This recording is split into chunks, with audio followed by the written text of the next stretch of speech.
super importante, entendeu? Então a Terra, por ela ser um planeta vivo, ativo geologicamente, isso aí é fundamental para a vida poder existir, porque a gente tem tá acontecendo uma reciclagem do material. Então o material ele entra, vai lá para o manto e ele volta. Ele volta por onde? Por esses vulcões aí submersos, submarinos. Então nesses pontos aí, você tem a energia correta, você tem os ingredientes corretos e essas fumarolas, elas ficam por muitos milhões de anos. Então você tem o tempo certo para tudo ali se desenvolver. Quando ela começa a se desenvolver ali, aí você mistura ainda com a energia que vem do Sol. Então você tem mais energia no sistema. E isso ajuda, favorece a vida sair do jeito que ela saiu. É isso aí. Meu Deus do céu. É muita coisa, muito cara. Louco. É muito louco. E o que eu falo no negócio da vida, né? Podem ter variáveis que influenciam tudo isso que a gente nem sabe ainda. Entendeu? Uhum. Isso é o que a gente sabe de maneira geral. A gente precisa disso, daquilo. Mas, por exemplo, o pessoal já descobriu, olha que coisa que você nunca ia imaginar uma coisa dessa.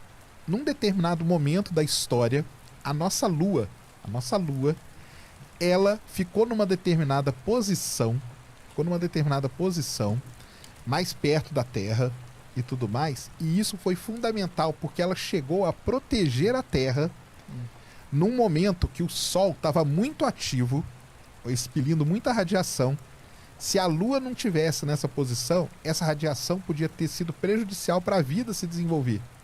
Então, a Lua, na posição que ela estava, durante aquele período que ela ficou, ela foi fundamental para proteger a Terra, para que a vida aqui pudesse ali dar os primeiros passos e começar a se desenvolver. Então, é uns negócios assim que você jamais ia imaginar. E isso foi descoberto há pouco tempo, há 2 anos atrás. Então, é uma nova variável que entra para procurar a vida. O pessoal que trabalha com astrobiologia e tal, né? A gente fala de planetas habitáveis, né? Que tem que estar numa zona habitável, que é um lugar ali em volta da estrela onde a água existe no estado líquido. Porque, como eu falei, a água é fundamental. Só que hoje o pessoal já fala o seguinte, cara, isso aí só não adianta. Se não for um planeta ativo, igual a Terra é, que tem esse ciclo de renovação e tudo mais, não adianta porque não vai ter vida.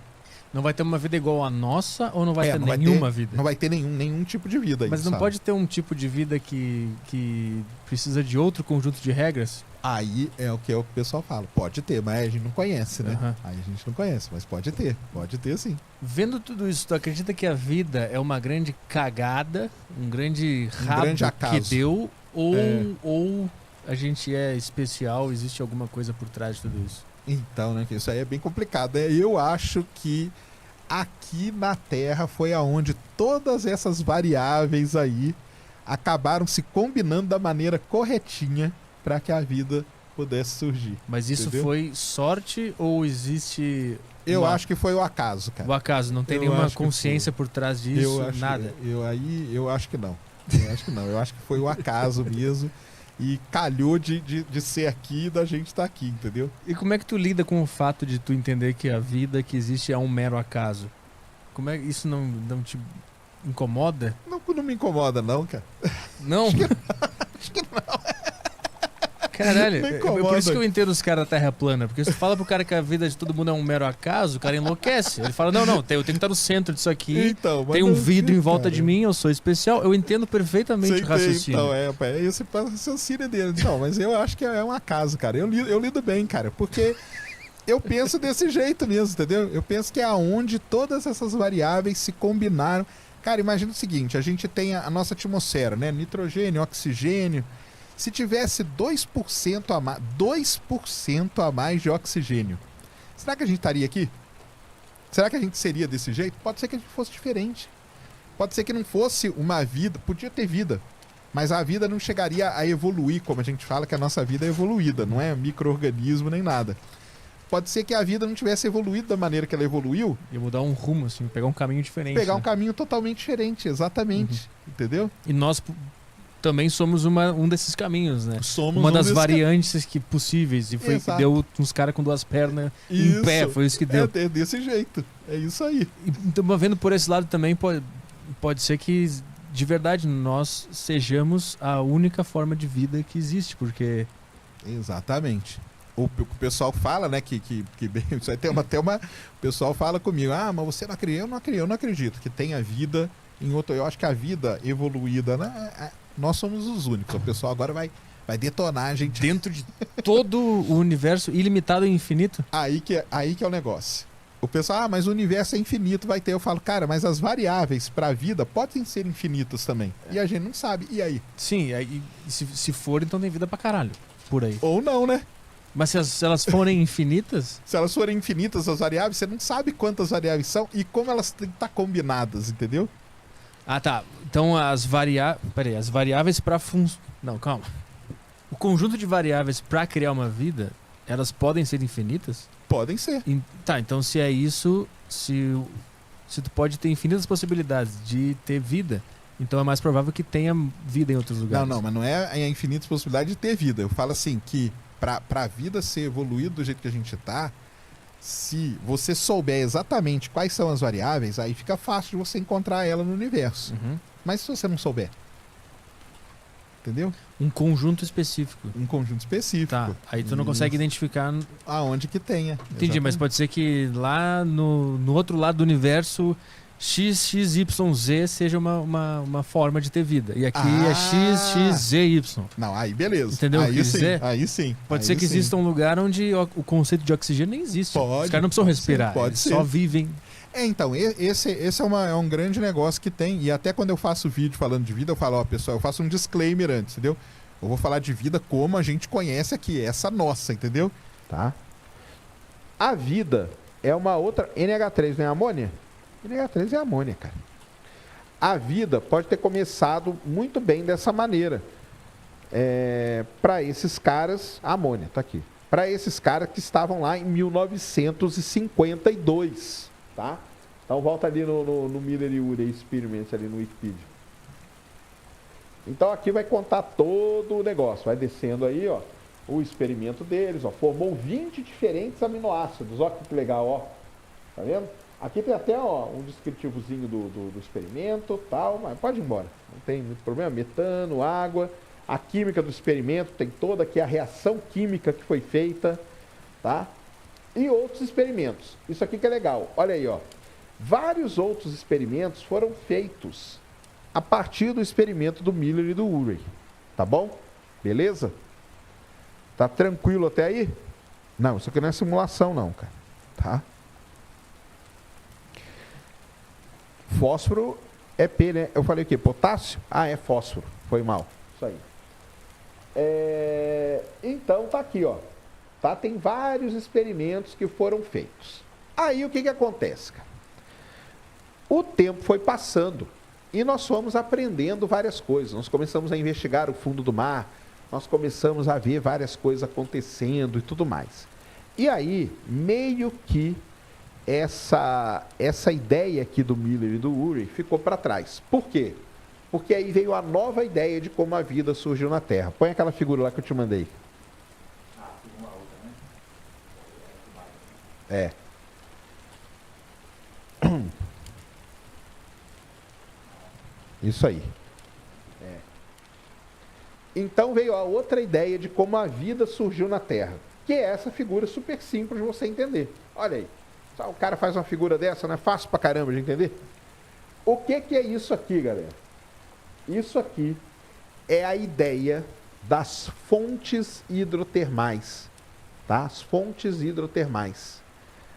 Os vulcõezinhos que a gente tem lá no fundo do oceano, tá? Lá no fundo, as hydrothermal vents, que a gente chama, beleza? E aqui sim, hoje, né, a gente tem a noção de que foi desta maneira aqui que a vida deve ter se formado, tá? Então você tem aqui os tímeis, né? O que são os tímeis? São as torrezinhas, com a chaminézinha, aonde vem o magma, tá? Tá aqui o manto da Terra aqui para baixo, tá? O manto aqui, a crosta aqui, isso aqui é tudo água, tá? Então você tem o magma aqui, você tem um vulcão, um pequeno vulcão dentro da Terra, no fundo do mar, desculpa, um pequeno vulcão.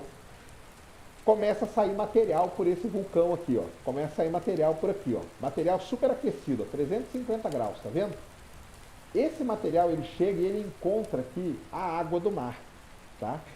E aqui em volta, olha ali agora, ó, hélio, manganês, H4SO4, nem sei o que é, MnO2, CH4, Fe, um monte, tem uma sopa de elementos aqui que vem daqui, de dentro da Terra, tá?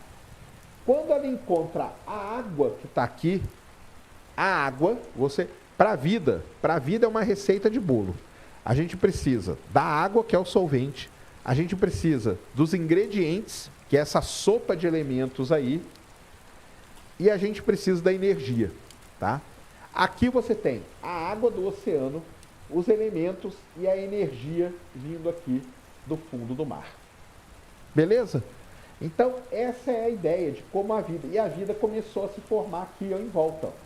E a vida começou a se formar aqui em volta. Começou a formar os criozinhos, os camarõezinhos e por aí em diante. E aí, daí, a vida começou a se espalhar pelo planeta.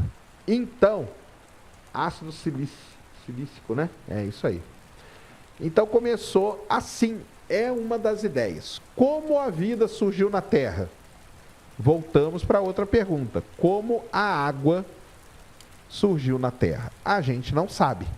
A gente tem ideias, explicações, hipóteses para como tudo surgiu, tá? Uma das hipóteses hoje mais aceitas é essa aqui, que é baseada no que a gente chama de fontes hidrotermais, tá? Ou, isso aí, ó, o pessoal está falando aí. Ou você pode acreditar no Adão e na Eva, que também é mais simples que isso. Por que que essas outras teorias aí, elas ganham tantos adeptos? Porque é muito mais fácil do que explicar isso aqui, cara. Muito mais, entendeu? Muito mais mesmo. Beleza? Entenderam, então? Então é assim que acontece a formação da... Então, entendeu? A formação da água. Tem um ponto de interrogação ali. Como que a vida surgiu na Terra? Tem um outro ponto de interrogação aí. Mas essa é uma boa explicação. E tem uma terceira explicação, que é a panspermia, né? Ou seja, os ingredientes e tal foram trazidos para a Terra por asteroides e tudo mais. Então, basicamente, você tem 3 explicações para o início da vida na Terra.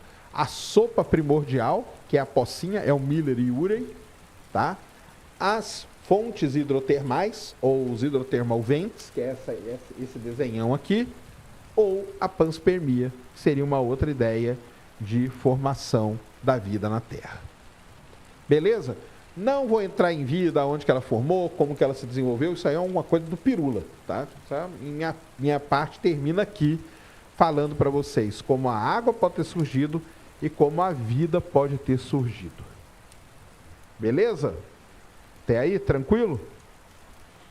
Cara, panspermia é zoado. Então, aí toda teoria tem a sua parte zoada, cara, porque ela é um quebra-cabeça faltando peças, né? É aquilo que o Ruas meio que falou na quarta-feira.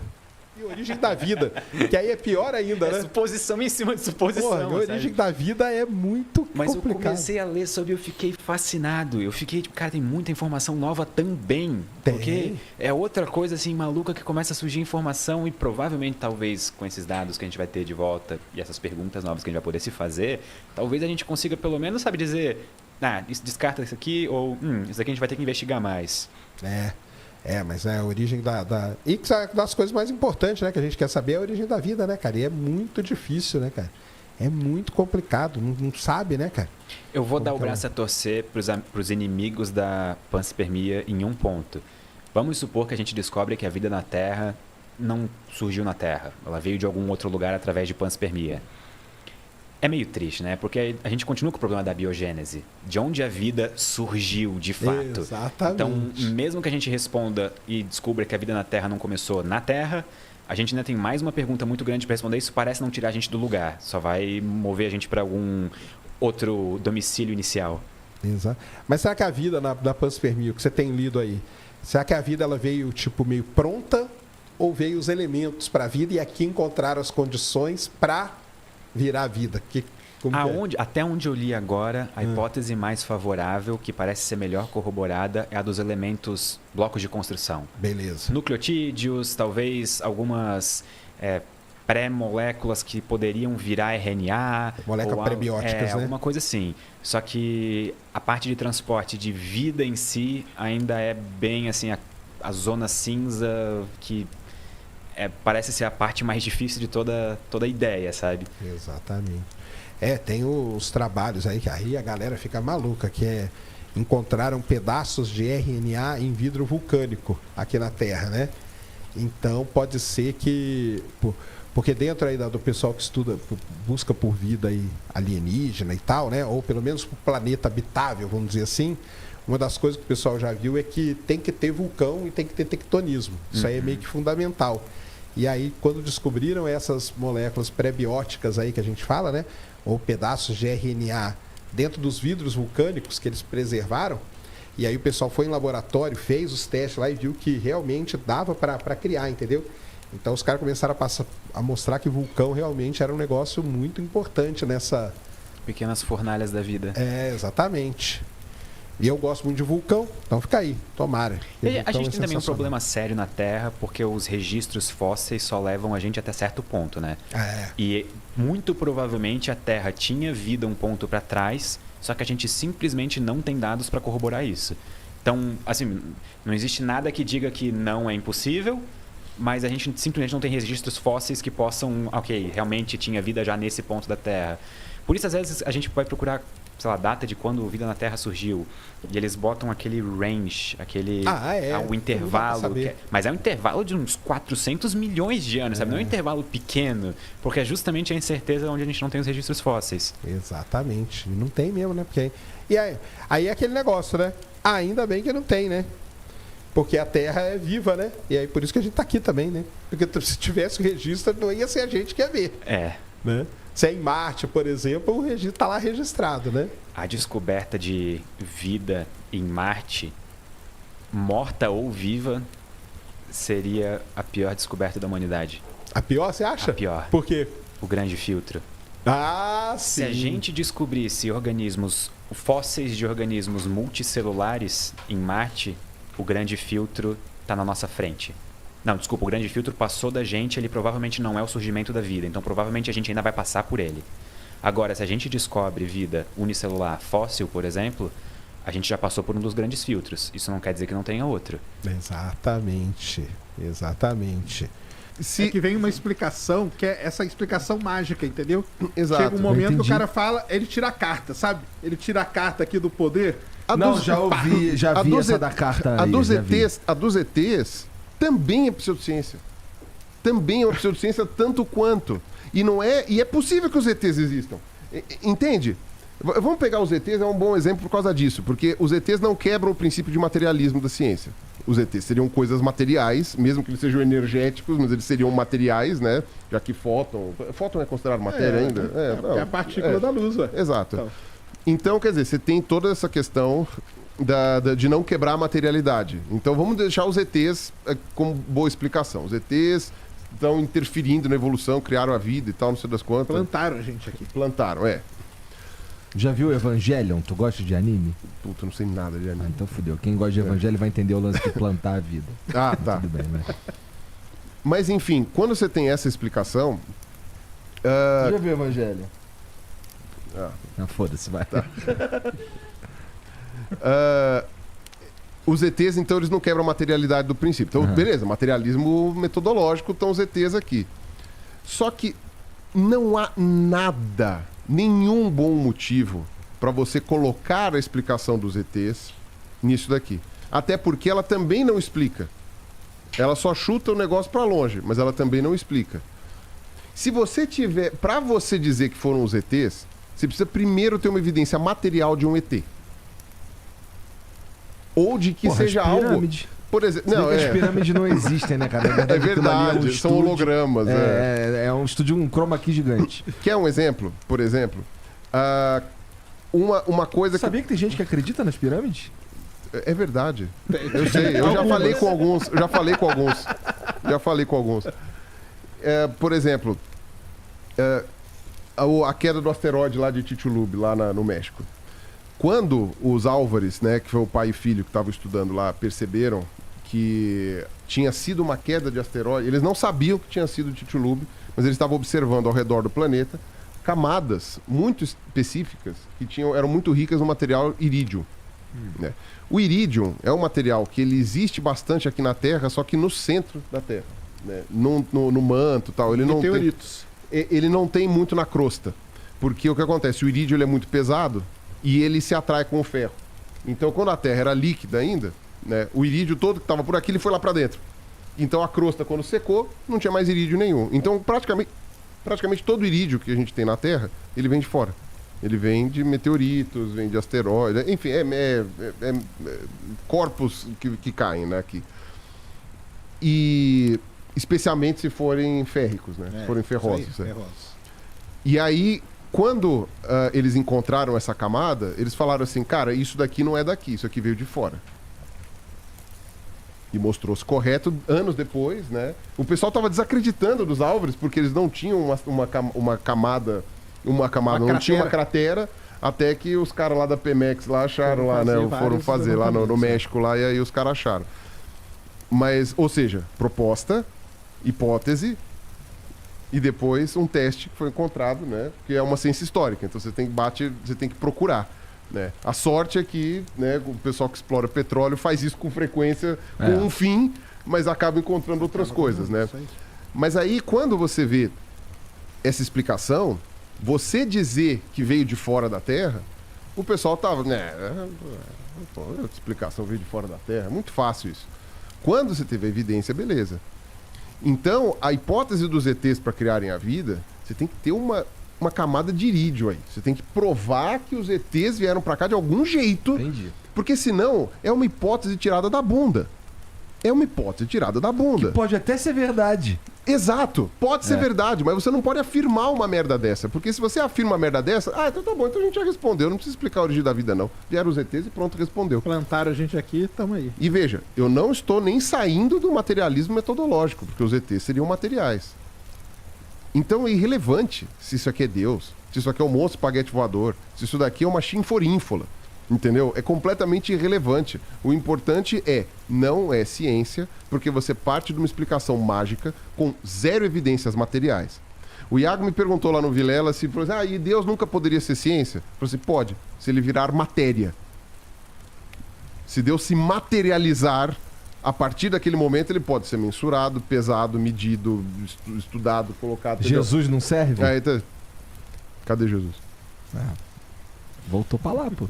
Não, então, tá. Daqui a pouco ele volta aí, pô. Então, tá. Então aí quando ele voltar, quando ele voltar, a gente estuda, entendeu? Aí que vai isso daí. Eu não tenho Henrique Cristo? Aí assim, se ele morrer e voltar depois de 3 dias, aí acabou, tá, né, bom. cara? Aí então, acabou, aí é verdade. Já pensou, cara?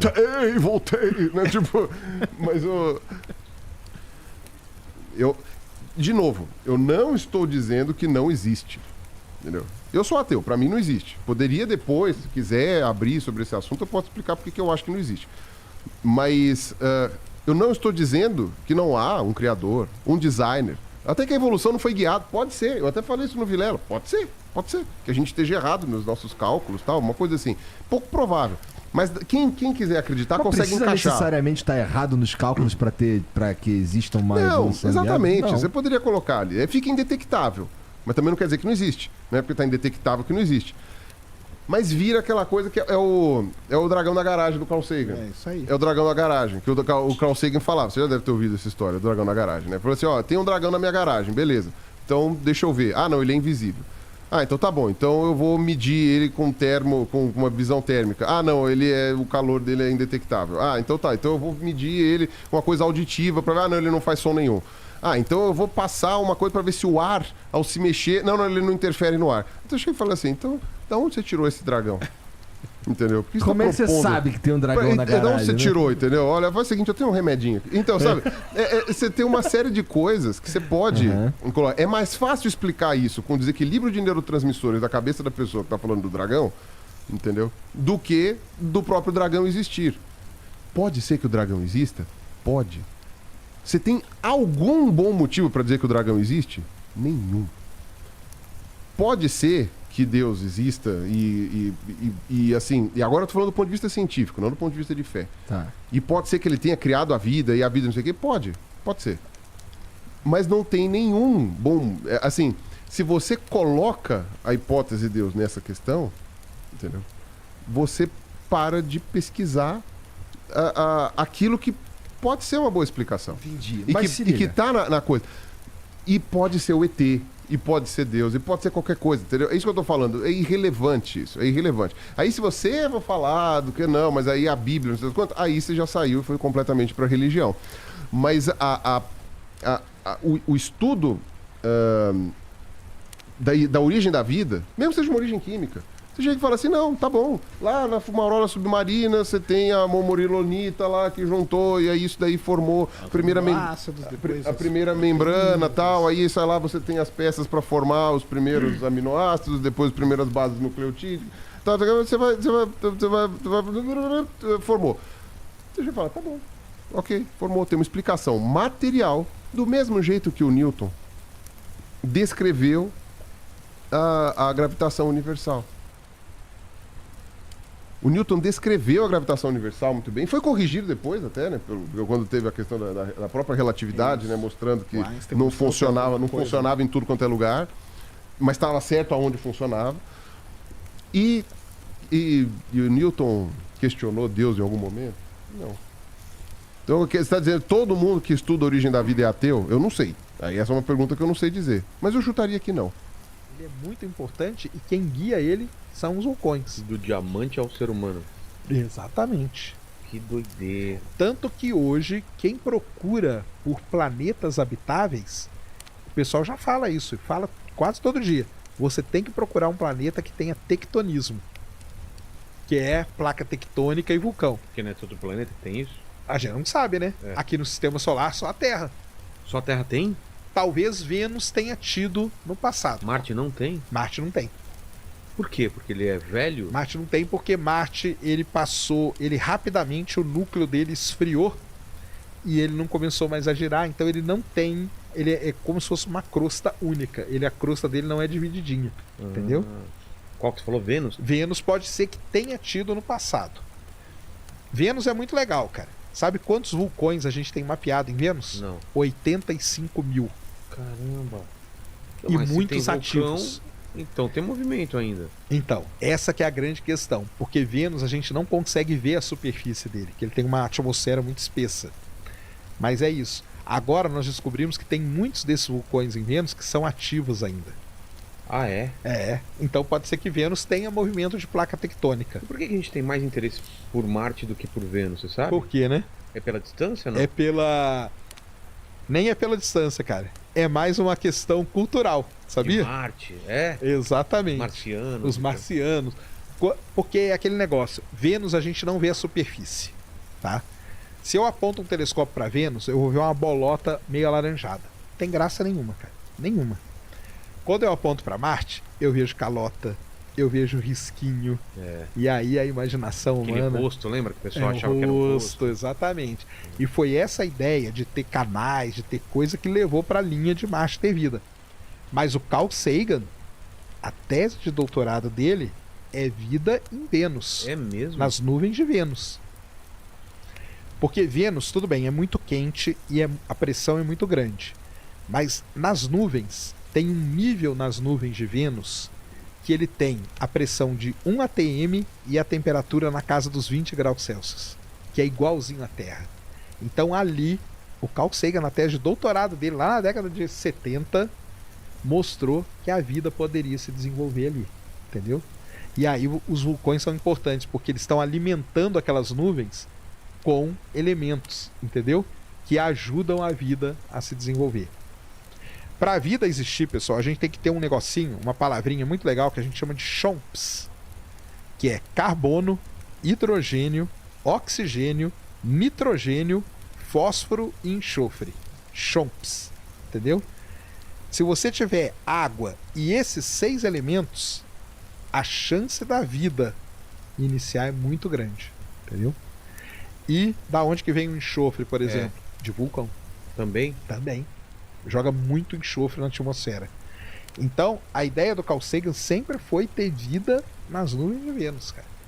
Caramba. Sempre foi essa aí. Só que Marte veio pela... Eu falo, cara, que a cultura pop influenciou muito a galera ir atrás de vida em Marte, entendeu? Do que em Vênus. Então, vulcão, cara, é esse negócio fascinante, cara. Além de refutar várias teorias da conspiração, né? Tipo, Terra plana. por quê? Como o terraplanista explica um vulcão? Tem como. Tem como. Mas eles tentam? Eles, Tem algum- cara, eu nunca vi um tentando explicar um vulcão, porque não dá. Porque aí vulcão, cara, é muito diferente do cara falar de uma estrela e tal. Porque vulcão, você vai lá, cara. É. Você vai no vulcão. Você mede o vulcão. Você coloca um equipamento ali no vulcão. Você vê o vulcão entrando em erupção. Não tem como o cara falar, não, isso aí é um delírio seu. Não tem, cara. Entendeu? O vulcão tá ali. Outra que ele refuta, que aquele dia a galera fugiu, né? Fugiram. Vocês fugiram. Por quê? Vulcão, cara, é um dos únicos lugares aonde eu consigo medir com muita precisão a passagem do tempo na Terra. Por quê? Porque o vulcão ele vai entrando em erupção e ele vai formando uma camada. É. Depois ele forma outra camada. Depois ele forma outra camada. Alguns vulcões, esse tipo de vulcão, ele tem um nome específico. Ele chama estratovulcão, que é um vulcão que vai sendo montado em camadas. E essas camadas, primeiro que é rocha ígnea, rocha que veio do fundo da Terra. É a rocha que a gente mede a idade com precisão. Com precisão, porque ela não foi modificada. É. Então, quando você vai lá e mede com precisão, não tem debate nisso aí. Entendeu? Não tem debate. Então, por isso que a galera fica meio pá com o vulcão. Entendeu? Não querem falar muito. Não, vamos falar muito de vulcão, não. Entendeu? Por conta disso, cara. Porque como que você vai refutar? Você vai lá, cara. Entendeu?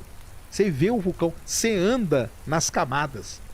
O Felipe Haim, ele andou na camada do vulcão. Entendeu? Ele andou, essa aqui tem 200 anos, essa aqui tem 50 anos, essa aqui tem 20 anos, entendeu? Você anda na camada, então não tem como falar. Você vai para regiões, por exemplo, ali na Índia, que tem as famosas trapas de Deccan. A Índia, no passado, ela teve quando a gente tem muito vulcão perto do outro, a gente chama de província vulcânica. Ali teve muito vulcão que entrou em erupção ao mesmo tempo. E lá é tudo coberto pelas camadas. Você vê as camadas perfeitamente, cara. Você vê. Lembra aquele dia que o pessoal ficou falando negócio de camada? No vulcão você vê os estratos perfeitamente, cara. Não tem como. Aí você pega uma rocha aqui, pega a outra aqui, você mede a idade com precisão dessa, da outra. Você tem a diferença exata de quando que o vulcão cobriu aqui, cobriu ali. E você vai contando toda a história, cara. Então, por isso que eu sou maluco por vulcão, cara. Além de ser importante, legal, bonito, ainda refuta aí. Você viu aquela animação da Disney, de vulcão? Dois vulcões se apaixonando? Não vi Legalzinho, essa. É mesmo? Ou da Pixar ou da Disney. Ah, é?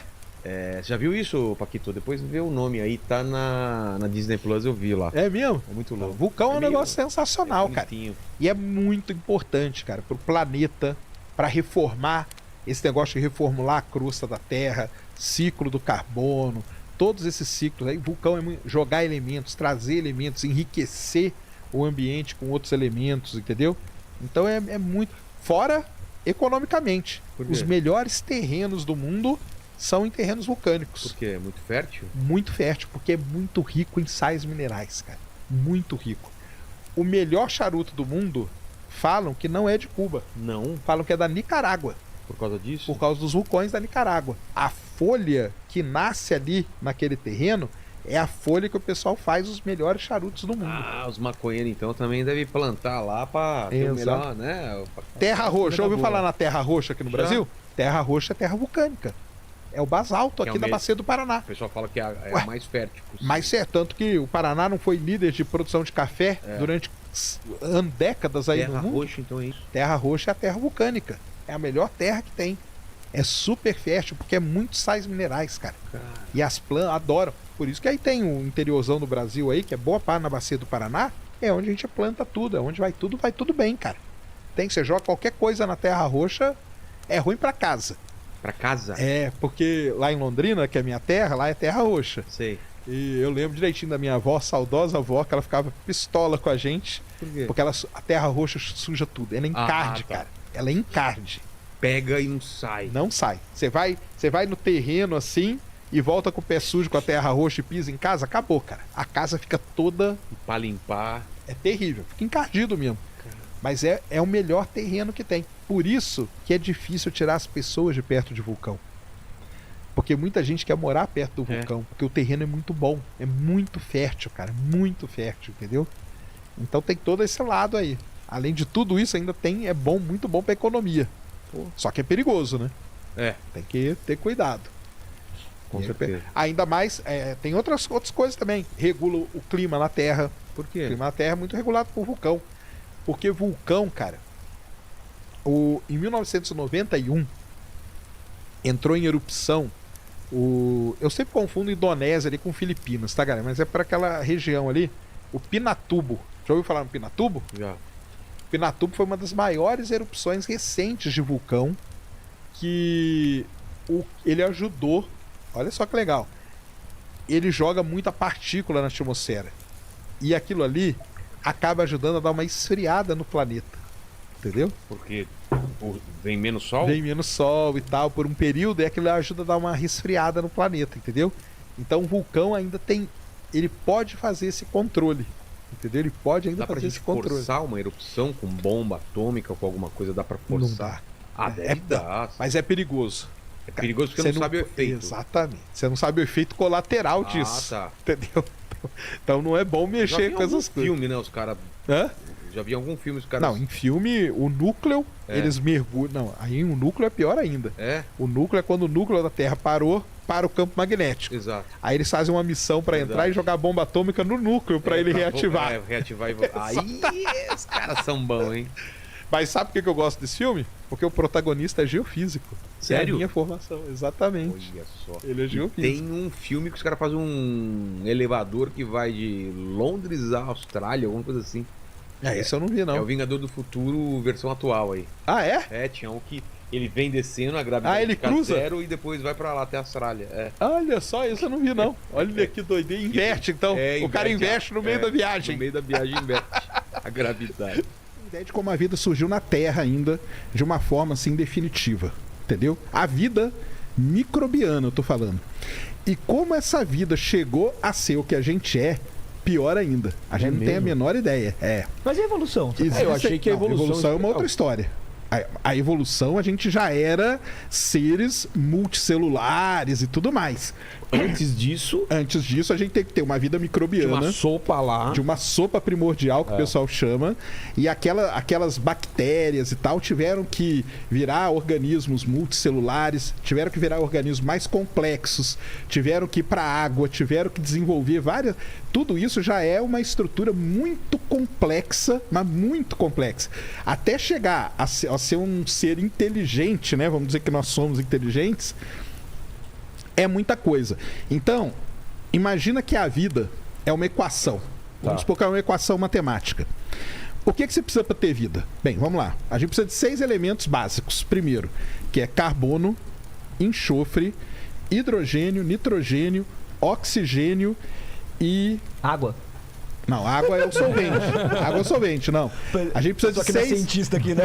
A gente precisa de 6 elementos básicos. Qual que tá faltando? Potássio. Precisa desses 6 elementos. Precisa de um solvente, que aí o solvente que a gente conhece mais é a água. Mas só isso dá vida? Não. A gente precisa ter uma temperatura certa. Então vamos dizer, qual que é uma das teorias de como a vida começou? Esses elementos eles estavam em poças que existiam no planeta Terra há bilhões de anos atrás e raios começaram a bater.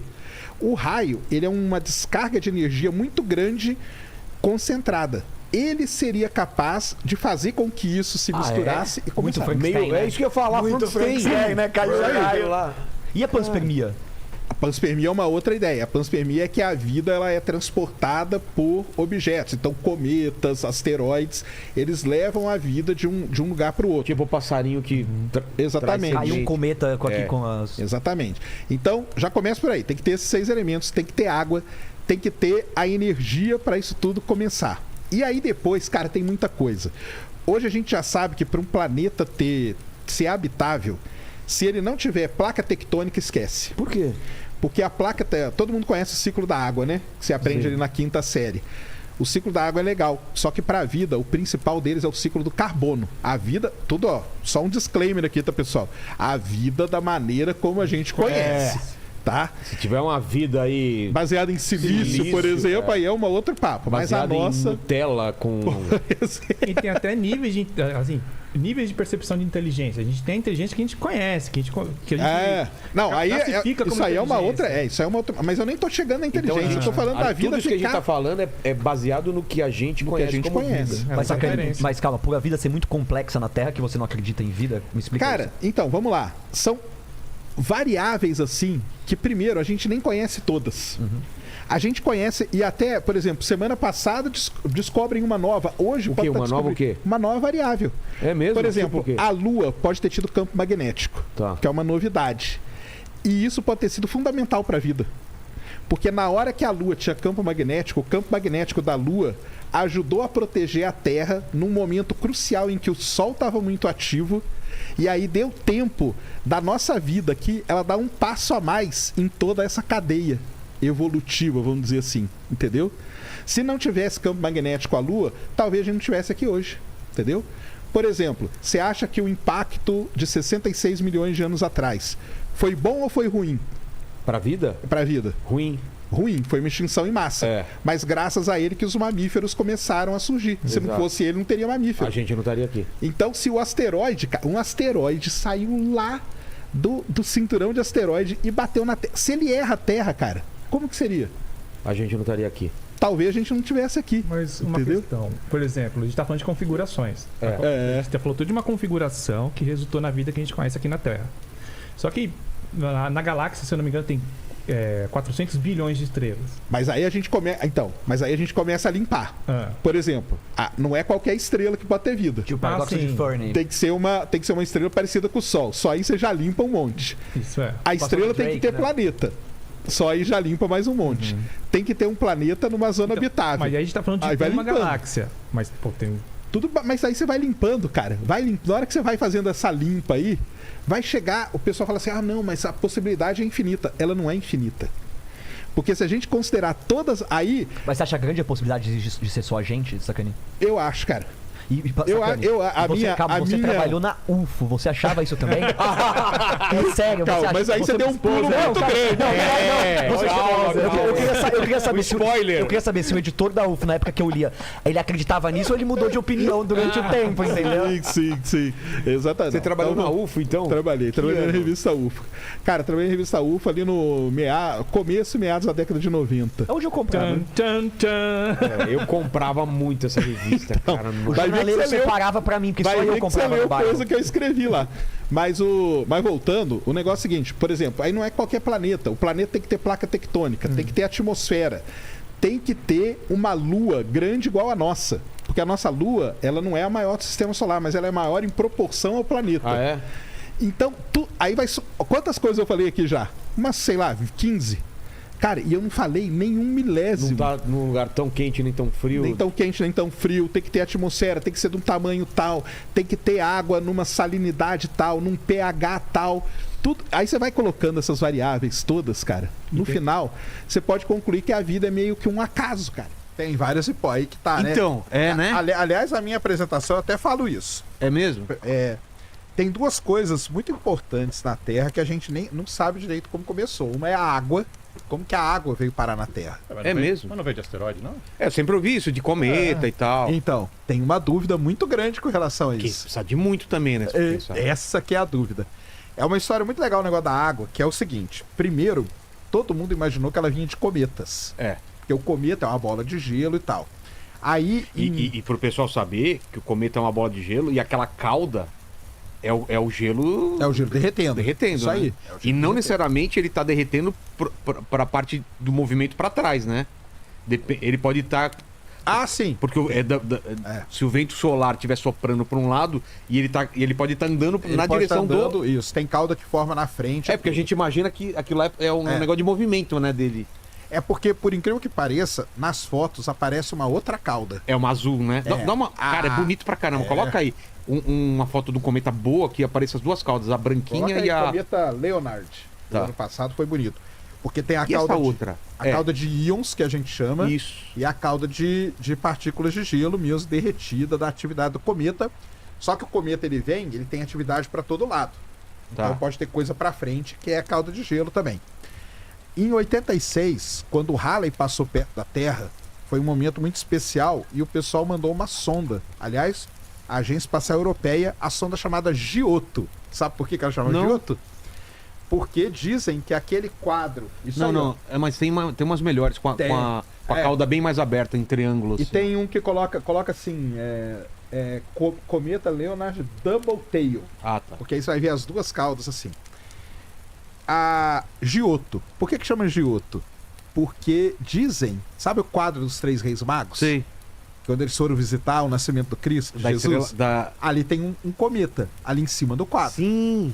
Dizem que aquele é o cometa Halley. E quem pintou aquele quadro foi o Giotto, que é um artista italiano.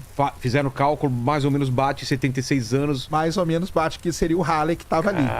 E aí deram o nome pra sonda de Giotto. Olha que doideira, cara. A coisa é legal, né? O cara pintou um cometa que volta e a gente tem possibilidade de ver hoje em dia, né? Isso aí é sensacional. É muito louco. Mas aí acontece, quando essa sonda passou perto do Halley, ela descobriu que tinha água. E aí tem um ponto muito importante, que a água era parecida com a água da Terra. Bom. Isso em 1986. E aí ficou isso. Então tá resolvido. A água na Terra veio de cometa. Só que tem um problema. Os dados da sonda Giotto estavam errados. Putz. Porque o equipamento dela, nós estamos falando da década de 80, o equipamento dela parou de funcionar, deu medidas erradas e eles tiveram que meio que descartar aqueles dados. E aí ficou aquela história, será que veio de cometa? Do que veio? Em 2014, uma outra sonda, chamada Rosetta, da Pedra da Rosetta, em homenagem à Pedra da Rosetta, visitou um cometa, que aí tem um nome muito mais complicado. Pedra da Rosetta, que foi usada para traduzir, né? Isso! Os hieróglifos, né? E tem esse nome por quê? Porque a gente acha que Porque eu tô falando de cometa tanto, né? Porque os cometas podem ser, daqui a pouco nós vamos chegar a isso, a origem da vida na Terra. Tá. Entendeu? Aí essa sonda visitou um cometa que tem um nome muito mais complicado, chama-se Churyumov-Gerasimenko, que é o nome das pessoas que descobriram ele. E quando ela estudou o cometa, ela ficou orbitando o cometa durante muitos anos e tal, ela descobriu que o cometa tem água sim, só que não é a mesma água da Terra. É uma água formada pelo hidrogênio pesado, que a gente chama, que é o deutério. E aí veio toda a confusão. Então não pode ser a água que está aqui, não é a mesma água do cometa. Aí foram estudar alguns asteroides, alguns tipos de asteroides. E descobrimos que a água dos asteroides, ela tem uma composição parecida com a água da Terra, o H2O mesmo. Só que aí tem um problema. Não tem tanto asteroide para ter tanta água como tem na Terra. Água para valer aqui. Aí tem uma outra hipótese, que a Terra ela pode ter nascido molhada, que a gente diz. Sim. Por quê? Porque nós descobrimos, olha isso que interessante, nós descobrimos partículas de poeira pré-solar, pré a formação do Sol. Tem como descobrir isso, é impressionante, cara. Que doideira. Isso é impressionante. E essas partículas têm água. Tem água nela. E aí, o pessoal hoje... Qual que é a ideia que se tem hoje? Que um pouco da água veio de asteroide, um pouco sim pode ter vindo de cometa e um pouco pode ter sido a Terra que nasceu molhada. Perfeito. Então hoje a gente tem a ideia da origem da água na Terra. Mas não tem ainda, porque hoje a gente estuda exoplaneta e descobre outras coisas. Essa aí, mas é a de gelo mesmo, porque ela tá arrebentando, ó. Quando tem uma explosão solar, ela arrebenta em vários pedaços, tá? Não sei se eu te falei, Sergião. Eu tive uma das experiências mais fantásticas da minha vida.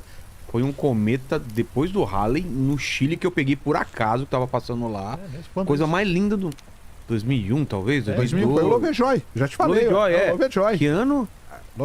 O Lovejoy teve um em 2001 que foi muito bonito. Então foi esse, 2001. Teve depois um em 2011 também. O Lovejoy, esse de 2001. Vê se você acha do Lovejoy, cara. Uma cauda abriu linda. A cauda dele parecia um leque no céu. E ele não era esperado ser bonito. Cometa tem isso, cara. Cometa, eles são muito imprevisíveis.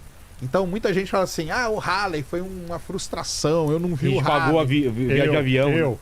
Sério? Eu não vi. Eu também, o Halley não vi. Comprei negócio. Todo mundo comprou tudo. Mas os astrônomos já sabiam que o Halley não ia ser bonito em 86. O problema é que não tinha tanta divulgação, né?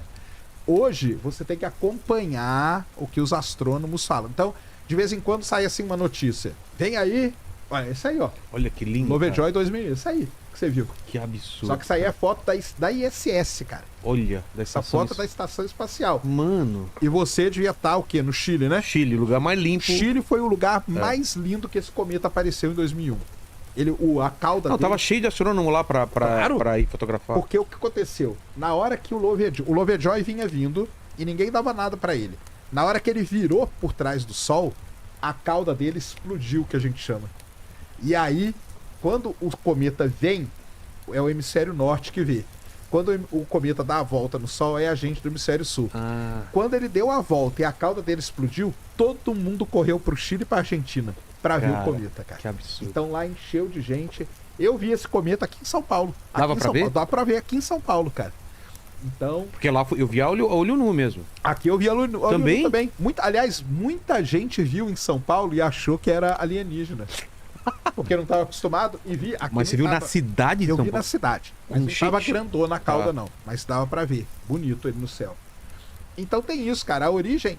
e aí eu falei, né? E a origem da vida? É outra coisa que a gente não sabe direito. Mas o que a gente chama de blocos fundamentais, que são lá os hidrocarbonetos, os elementos químicos e tudo, essa sonda Rosetta descobriu que os cometas são ricos nesses elementos. Então o que pode ter acontecido lá no início da Terra? Estava a Terra se formando, sofreu um grande bombardeamento desses objetos e esses elementos chegaram aqui. Aí depois tem a história de como que isso vai virar vida. Aí tem também toda uma discussão. Mas por que antigamente a gente era muito mais bombardeado e hoje é menos bombardeado? Isso aí é por causa da história do próprio Sistema Solar, né? O Sistema Solar ele passou por um período que chama período do grande bombardeamento. Hoje, os grandes objetos já se chocaram, já bateram, já desapareceram. Acabou, então, né? Acabou. Então, meio foi uma limpa, assim. Foi uma limpa, foi feita uma limpa mesmo. É só olhar pra Lua. Porque quando você olha pra Lua... toda esburacada. Toda esburacada, porque lá não tem temperismo, não teve vida pra apagar esse registro. Então você olha lá, a Lua tem milhões de crateras, não é nem milhares. Tem aquelas grandes, que foram as primeiras, né? Aquelas baitas, que são os mares lunares, né? E aí tem as menores que tem até hoje. E aí quando formou a atmosfera na Terra posteriormente, isso aí queima todos esses objetos também. Então os primeiros foram apagados, tirando um ou outro grande que chega, né, Sacane?